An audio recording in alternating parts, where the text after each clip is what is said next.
두 번째 15부터 28까지 한번 풀어보도록 하겠습니다. 소비 이론에 대한 설명으로 옳지 않은 것, 항상 소득과 관련된 한계 소비 성향, 일시 소득과 관련된 한계 소비 성향보다 더 작다. 예.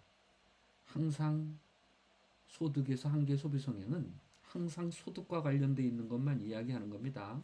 뭐 일시 소득에 대한 한계 소비 성향, 항상 소득에 대한 한계 소비 성향, 그걸 구분하는 게 아니에요. 아예 뒤에는 신경 쓰지도 말자. 생애 주기가설, 말 그대로 생애 주기가설. 절대소득 가설은 절대적 크기, 가처분 소득. 또 항상소득 가설, 호황기에는 어떻게 돼? 일시소득의 증가로 네, 평균 소비 성향이 떨어지게 되니까 저축률은 커지겠죠. 네, 더 많이 저축하는 거지. 씀씀이는 뭐 비슷한데 밑에 분모가 커지는 거예요. 네. 똑같은 처분 소득을 갖고 있더라도 생애주기 가설에서는 어디쯤에 있느냐, 어리냐, 한참 이럴 때냐, 퇴직을 했느냐, 그것을 신경 써야 되고. 자, 요것도 한번 문제 볼게요. 예. 두 기간 생존하는 소비자 A와 B로만 이루어진 가상의 경제를 하자. A는 1기에만 1의 소득을 얻고 B는 2기에만 1.5의 소득을 얻는데요. 그렇지? 네. 거기다가 이제 보자. 그런데 여기 조건이 하나 붙어져 있죠? 조건이 하나 붙어져 있지. 근데 이 조건을 잘 보면 뭐냐면, 그쵸? 요거 앞에 게 바로 뭐야? 1기 소비와 2기 소비를 어떻게 대체할까? 우리 MRS XY는 뭐지?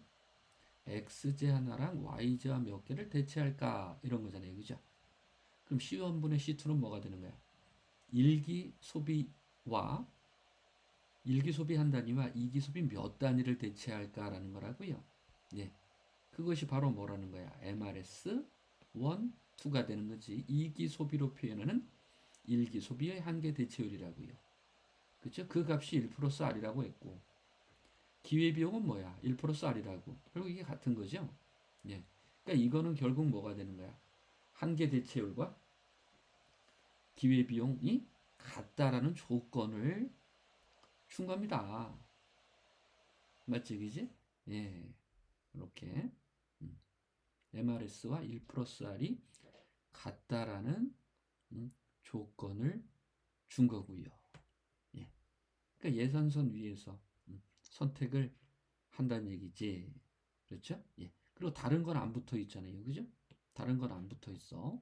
예. 그러면 결국 이거를 또 잘 보게 되면 C1, C2 이렇게 효용함수를 놓고 해도 되고요. 루트를 씌워놓고 해도 똑같게 되는 겁니다. 아, 이 사람은 1기와 2기에 똑같은 비중으로 효용을 극대화하려고 하는구나. 그럼 바로 이제 예산 제한, 파란 사람 현재 1만 갖고 있다 그랬어요. 그죠? 네. 그러면 바로 여기다 써볼까? C1 스타는 얼마가 된다? 2분의 1이 된다. C2 스타는 뭐가 된다? 1 플러스 R분의 1의 반을 나눠야 되니까 2분의 1에 1 플러스 R이 되는 거야. 맞죠? 네. 그리고 B는 어떻게 된다고요? 빨간 걸로 써보자. C1 1 플러스 R C2 그리고 미래만 1.5의 소득을 얻게 되는 겁니다. 그러면 바로 C1 스타는 어떻게 되는 거야? 1 플러스 R 1.5의 반이죠. 그죠? 네. 그럼 어떻게 돼? 2분의 1 플러스 R의 1.5가 돼야 되고 미래의 소비는 어떻게 돼? 1 플러스 R분의 1로 나눠줘야 된다 그랬지. 그지? 예. 이렇게 곱하기 이렇게 엎어져지고 예. 2분의 1.5가 되는 거죠. 2분의 1.5가 되는 겁니다. 그렇죠? 그러면은 1기에는 하나도 못 보니까 이게 뭐가 돼야 되는 거야? 2분의 1이 돼야 되겠죠. R은 뭐가 되는 거야? 0.5가 돼야 됩니다. 이렇게 딱딱 떨어지지. 피셔의 2기간 소비 모형이 다음과 같다. 예. 뭐 기간간 선택이지 뭐. 그렇죠. 뭐 다른 거 세팅은 다 똑같습니다. 단지 이제 이쪽만 달라질 뿐이고. 예. 요게 하더라도 결국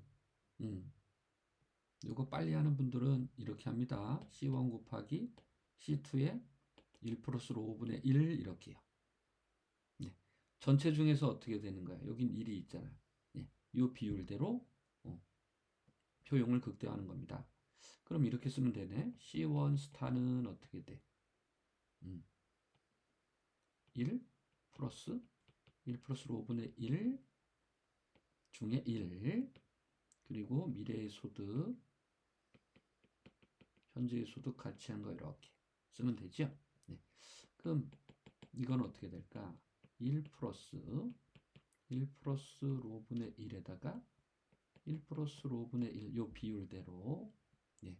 그리고 y1 1 플러스 r y2 쓰고 어떻게 된다고요? 1 플러스 r분의 1로 나눠야 되는데 여기다 1 플러스 r을 곱해 주셔야 합니다.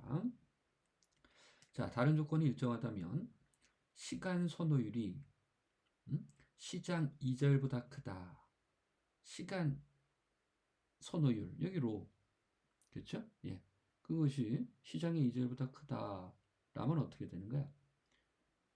내가 돈을 아껴서 저축을 해봤자 그 나중까지 얻게 되는 시간 선호율에 미치지 못한다는 얘기잖아요. 따라서 미래 소비는 현재 소비보다 작다. 이렇게. 또 다른 조건이 일정하다면 시간 선호율이 높을수록 나 지금 당장이 좋아. 그렇죠? 이런 사람은 어떻게 되는 거예요? 네.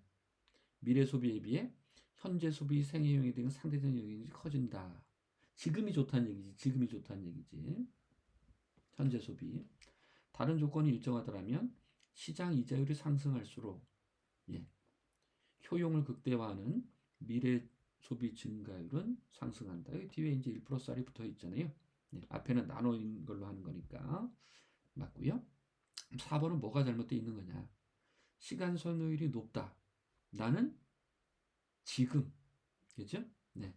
그럼 현재 소비와 미래 소비 간의 한계 대체율은 낮다. 요거만 다시 한번 또 보도록 할게요. 4번만. 원래 효용함수 그대로 놓고 해보겠습니다. 네. 자, 그러면 이건 mu1을 mu2로 나눠주는 것이 mrs1, 2가 되는 건데 여기 C1 저것만 있죠, 그죠? 그 위에는 뭐 이것만 되는 거야. 밑에는 여기만 있잖아요. 그러면 1 플러스 로 1 있고요. C2분의 1 이렇게 쓰는 거지. 정리하면 어떻게 돼? C1분의 C2 그리고 1 플러스 로가 붙게 되는 겁니다. 맞죠? 네. 결국 뭐야? 로가 크면 클수록 어떻게 돼? 지금 한 단위 소비 숫자를 보는 게 아니라 의미로 보는 거예요. 이 전체 숫자 C1, C2. 그래서 지금 한 단위를 소비를 한 단위 더 하려면 로가 크면 클수록 어떻게 되는 거야? 미래의 소비를 많이 줄여야 한다는 얘기지. 예. 따라서 시간 선호율이 높을수록 현재 소비와 미래 소비 간의 한계 대체율은 커지게 되는 겁니다. 소비 이론에 대한 설명으로 옳지 않은 것은 생애주기 가설에 따르면 청장년기에 비해 노년기의 평균 소비 성향이 낮아진다. 예. 소비 성향은 어떻게 된다고요? 생애주기 가설은 일정하다라고 계속 말씀드리고 있습니다. 단기의 소득이 증가하면 평균 소비 성향은 작아지게 되는 것이고 케인즈도 역시 단기에는 평균 소비 성향이 작아지는 걸 설명할 수가 있었습니다. 상대 소득 가설에 따르면 현재 소득이 동일하더라도 과거의 최고 소득 수준이 높을수록 어떻게 되는 거야? 남한테 보여주려고 하는 거지, 그지? 평균 소비 성향이 높다. 소득과 이자율이 주어졌을 때, 근데 이거 보세요. 각 소비자는 현재와 미래에만 생존하고 A의 소득은 현재에만, B의 소득은 현재와 미래에 동일하다. 그렇죠? 그럼 이렇게 한번 써볼까? 일단 어차피 2분의 1씩 2분의 1씩 쓰면 똑같은 거니까 A는 어떻게 쓰는 거야? 예산제약. 그냥 이렇게만 쓰는 거고. 그렇죠? 네. 파란 선으로는 B의 소득을 한번 해볼까요? 그럼 C2, 아니 C1, 1 플러스 R C2. 이 사람은 현재와 미래에 동일하다라고 했으니까 이렇게 한번 해볼게요. 이런 식으로. 그렇죠? 자, 그러면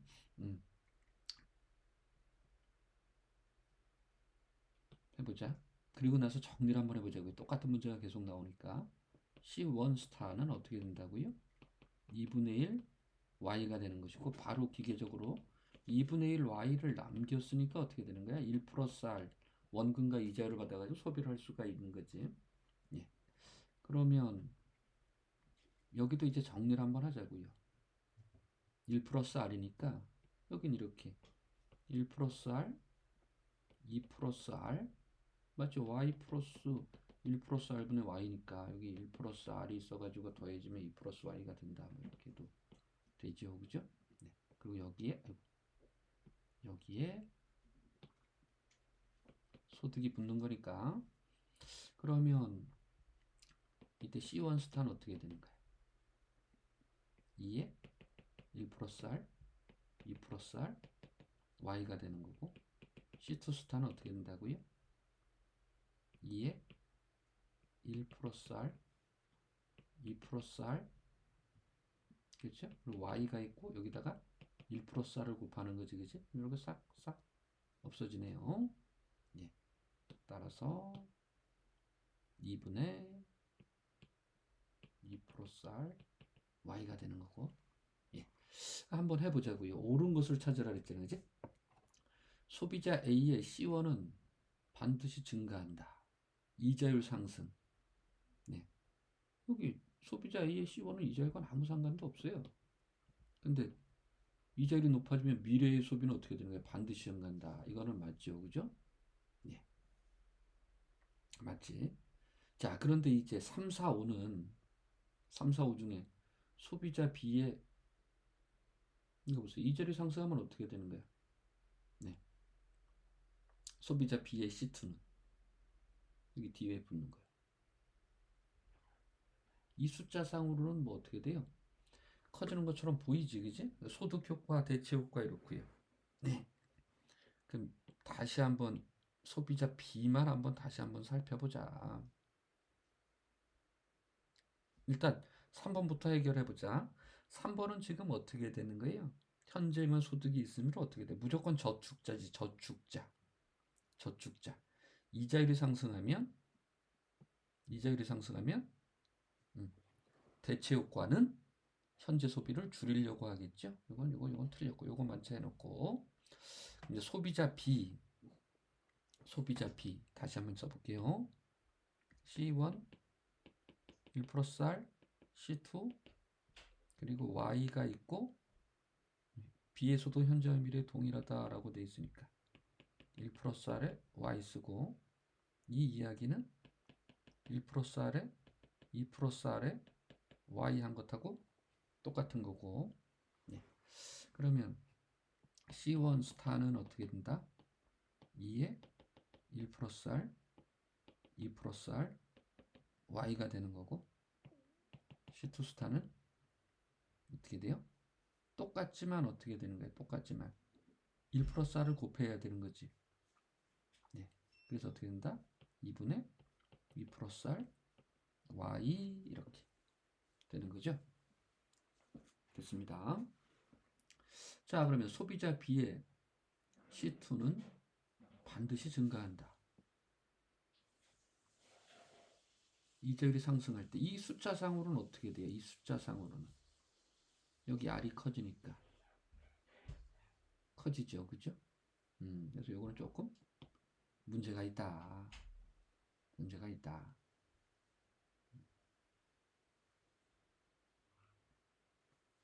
숫자상으로는 효용을 극대화할 때 숫자상으로는 그렇습니다. 예.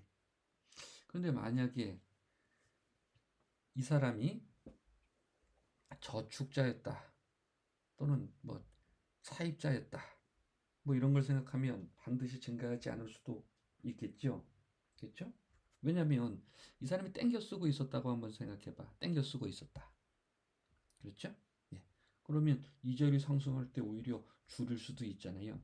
그러니까 이 숫자만 보고 하는 것이 아니라 이 전체에서 그렇죠? 이것이 미래의 소비 이놈이 만약에 Y 하고 있을 때 이렇게 되면 어떻게 되는 거예요? 차입하는 거지, 차입해서 쓰는 거잖아요. 그리고 A는 저축자니까 B는 무조건 차입을 해줘야 돼. 이렇게 한다면 어떻게 돼? 반드시 증가하는 건 아니지. 예. 그리고 소득 효과. 지금 차입을 하는 사람이라고요? 이자율이 상승하면 아이고 나 더 가난해지는 거야? C1도 줄이고 C2도 줄이고 이러면 이제 세계가 다 풀리게 됩니다. 자, 20번 문제 풀어볼게요. 이 소비자는 일기의 근로소득을 얻는 반면 2기의 근로소득은 없어요. 그래서 이 소비자가 1기에 S를 저축하면 2기의 원금 1 플러스 RS를 돌려받는 거예요. 또 이건 민간저축이지. 자기가 하고 싶은 거. 그러나 1기의 정부가 TY를 T 대신 타우라고 읽을게요. 타우 Y를 거둔 다음에 그것도 정부가 이자를 쳐가지고 돌려주는 공적 연금 정책을 도입하려고 하는 겁니다. 그렇죠? 그래서 타우도 생각해야 되고 R도 생각을 해야 되겠지. 그런데 문제는 뭐냐면 개인이 저축을 하지 않는 타우의 최소값. 그러니까 저축을 많이 하게 하면 결국 어떻게 되는 거야? 내가 양의 저축을 해야 되는데 타우라는 그 크기가 커지면 커질수록 어떻게 되는 거야? 민간 저축을 줄여야 되겠죠. 따라서 개인 저축이 0인 것. 그러면서 타우의 최소값을 한번 구해보자 라고 하는 겁니다. 자, 그러면 일단 여기 조건을 가지고 한번 보는 거야. 이 조건. 네. 여기 조건에서 여러분들은 MRS N1, 2는 미래 소비 한계 효용에 비해 현재 소비 한계 효용이 비율이 되는 것이고 이것이 1 플러스 R 기회비용과 일치해야 돼요. 근데 이걸 이렇게 쏙 갖고 하면 그 MRS 1, 2가 예 이렇게 됩니다. 위에는 2분의 1 C1에 마이너스 2분의 1승 밑에는 2분의 1에다가 1 플러스 R분의 1에다가 C2에 마이너스 2분의 1승 2분의 1, 2분의 1 없어지죠. 네. 그래서 정리하면 어떻게 되냐면 네. 이렇게 돼요. 네. 밑에다가 루트 C1 그리고 위에다가는 1 플러스 R에 루트 C2요. 근데 기회비용하고 같으니까 결국 뭐만 남으냐면 C1 스타와 C 스타는 일치해야 되는 겁니다. C1 스타와 C2 스타는 일치해야 되는 거야. 그렇지? 예. 그러면 다른 예산 제약 같은 거 필요 없습니다. 이거 두 개만 갖고 하면 돼요. C1 스타랑 C 스타가 일치해야 되기에 써볼게요. 1 마이너스 타우 y 마이너스 s 1 플러스 r 근데 제가 이렇게 타우와 이렇게 붙이고 1 플러스 r에다가 s 이렇게 띄워볼게. 그럼 여기 부분하고 여기 부분이 있죠. 그죠? 네. 이건 어떻게 쓸 수가 있는 거야 이제 2 플러스 r에다가 s 네. 그 요놈하고 요놈 해야 되는데 어떻게 돼요? 1 마이너스 타우 마이너스 타우 플러스 마이너스 r 타우 이제 r 타우 이렇게 되니까 어떻게 돼? 1 마이너스 2 플러스 r에 타우 네. 그리고 바깥에 y가 있습니다. 바깥에 y가 있어. 맞지?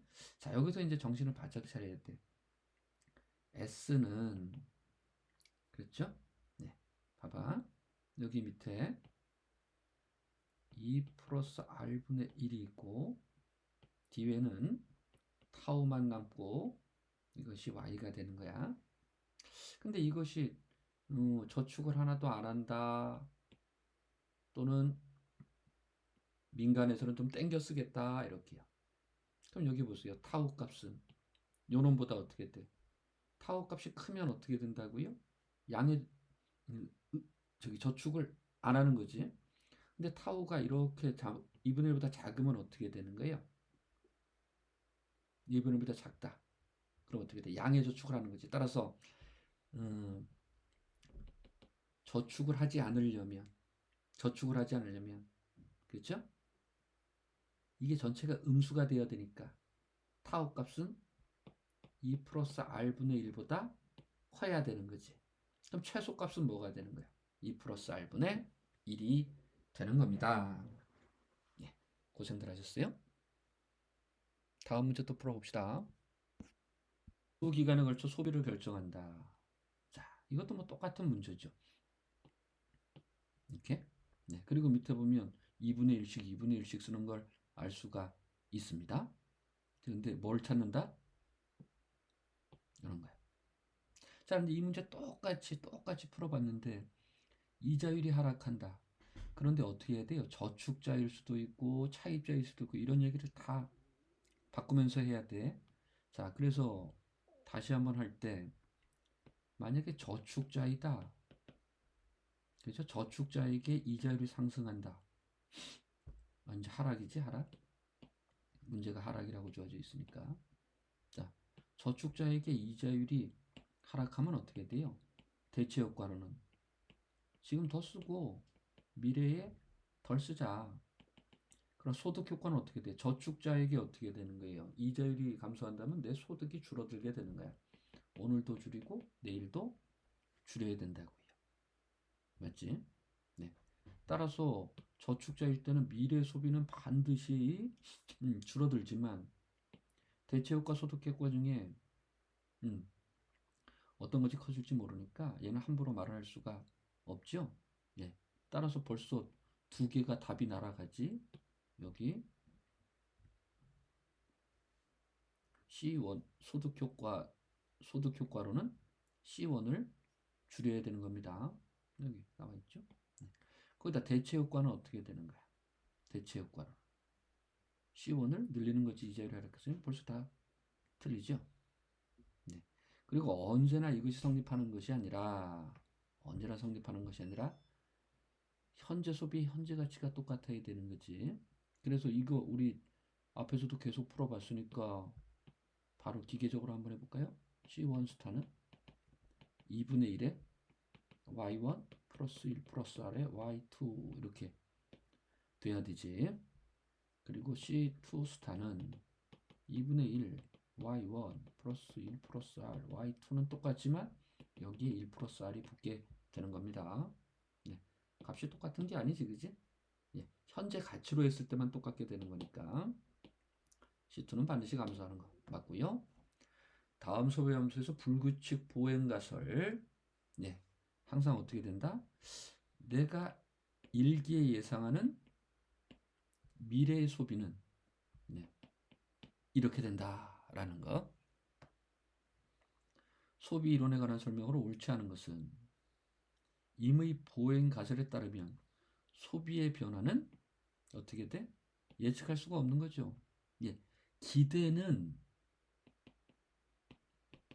1기에 봤을 때 2기의 소비치는 지금 이렇게 기대는 형성되지만 실제 그 기간에 가면 2기에 어떤 일이 벌어질지는 알 수가 없다고요. 맞지?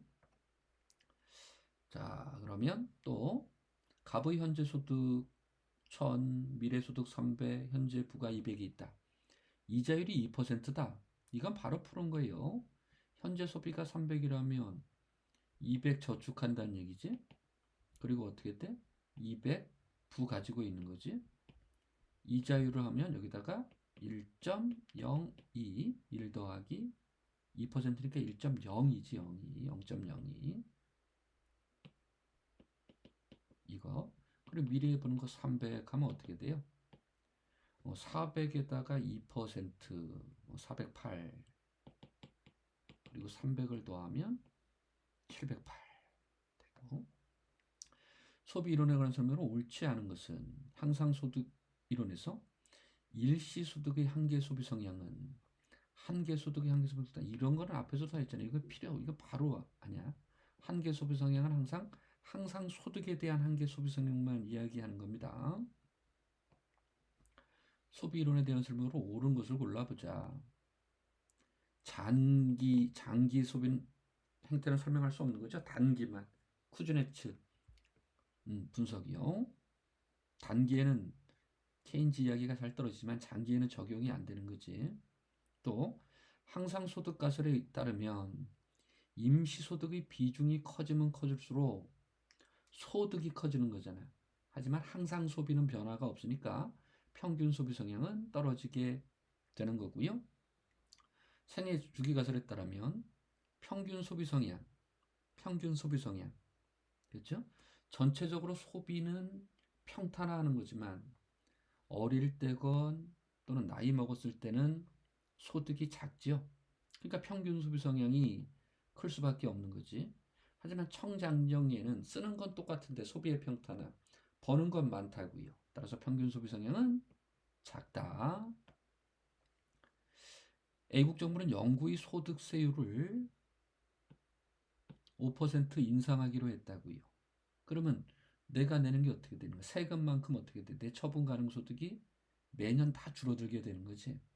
그렇죠? 따라서 어떻게 되는가? 발표하자마자 항상 소득이 줄어들게 되니 소비는 발표 즉시 감소하고 그 수준을 계속 유지하게 되는 겁니다. 마지막인가? 마지막. 현재와 미래 두 길을 사는 소비자가 있다. 이 소비자는 현재와 미래가 시작될 때 각각 W의 소득이 주어진다. 그러니까 지금도 W, 나중도 W 이렇게요, 그죠? 네.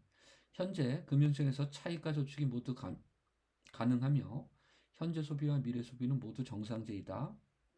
이자율이 상승할 때 반드시 상승하는 거. 자, 이자율 상승이라니까 우리 기본적으로 저축자에게 이자율이 상승할 때 대체 효과는 어떻게 된다고요?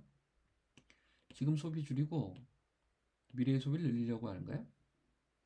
소득 효과로는 저축자가 이자율이 올라가면 어떻게 돼? 부자가 됐으니까 오늘도 느리고 내일도 느리고 할 거야. 하지만 차입자 이자율이 올라가면 어떻게 될까요? 역시 대체 효과는 어떻게 돼? 기회비용이 커졌으니까 오늘 줄이고 내일 늘리려고 할 거야. 그런데 소득 효과가 달라지지 빚을 지고 있는 거잖아요. 그렇죠? 따라서 어떻게 돼? 갚아야 될 게 많으니까 오늘도 줄이고 내일도 줄여야 한다고요. 그렇죠? 자, 그래서 이제 보자. 저축을 하고 있는 경우 미래 소비는 어떻게 되는 거야? 당연히 커지죠? A는 옳은 표현입니다. 하지만 현재 소비가 대체 효과로는 줄고 소득 효과는 늘기 때문에 현재 소비가 늘어나는지 줄어드는지 알 수가 없어요. 그럼 저축의 크기가 증가하는지 감소하는지는 알 수가 없지. 하지만 여전히 저축자로는 남아있는 거야. 하지만 저축의 크기가 증가하는지 감소하는지는 알 수가 없다고요. 여기는 모르는 거야. 현재 차입을 하고 있는 경우 네. 현재 소비는 무조건 감소하는 거지. 여기 보세요. 현재 소비는 무조건 감소하는 거지. 네. 현재 소비는 무조건 감소하는 거야. 네. 현재 소비는 무조건 감소하니까 어떻게 될까요? 차입, 빌려 쓰는 거 어떻게 되는 거야? 그 크기는 당연히 줄을 거라고요. D도 맞죠? 네. 그러나 대체 효과, 소득 효과에 따라서 미래 소비가 커지는지 작아지는지는 알 수가 없다. 네. A와 D가 맞습니다. 예. 수고하셨습니다.